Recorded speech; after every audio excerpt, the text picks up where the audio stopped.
കൊച്ചിയിൽ കഞ്ചാവും കഞ്ചാവ് ഓയിലും പിടികൂടി 6 പേരെ പോലീസ് അറസ്റ്റ് ചെയ്തു. മുനമ്പം ബീച്ച് ഭാഗത്തുള്ള റിസോർട്ടിൽ നിന്നാണ് മയക്കുമരുന്ന് പിടികൂടിയത്. അരുൺ ശങ്കർ വിവരങ്ങൾ നൽകും. Arun, good morning.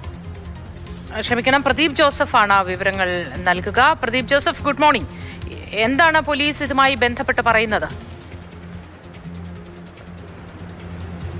മുനമ്പം ഭാഗത്തൊരു റിസോർട്ടിൽ നടത്തിയ പരിശോധനയിലാണ് 6 യുവാക്കളടങ്ങുന്ന സംഘം കഞ്ചാവ് ഓയിലുമായി പിടിയിലായത്. 166 ഗ്രാം കഞ്ചാവും ഏതാണ്ട് 12 ഗ്രാമോളം കഞ്ചാവ് ഓയിലുമാണ് ഇവരിൽ നിന്ന് പിടികൂടിയിരിക്കുന്നത്. ജില്ലാ ഡാൻസ് ഓഫ് ടീമും കൂടാതെ മുനമ്പം ഡിവൈഎസ്പിയുടെ ഇത്തരം ലഹരി മരുന്ന് കേസുകൾ പിടിക്കാനുള്ള പ്രത്യേക ടീമും ചേർന്നാണ് ഇവരെ കസ്റ്റഡിയിലെടുക്കുകയും ഈ ലഹരി വസ്തുക്കൾ കസ്റ്റഡിയിലെടുക്കുകയും ചെയ്തിരിക്കുന്നത്. പിടിയിലായ 6 പേരും ആ പരിസര പ്രദേശങ്ങളിൽ ഉള്ളവരാണ്. അതായത് എറണാകുളം, തൃശ്ശൂർ ജില്ലകളിലുള്ളവരാണ്.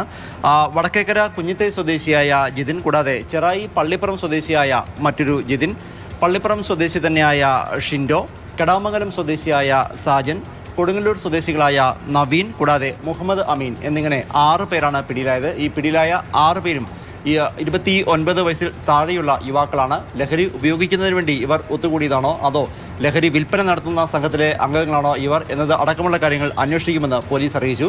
ഇവരെ നിലവിൽ വിശദമായി ചോദ്യം ചെയ്തുകൊണ്ടിരിക്കുകയാണ്.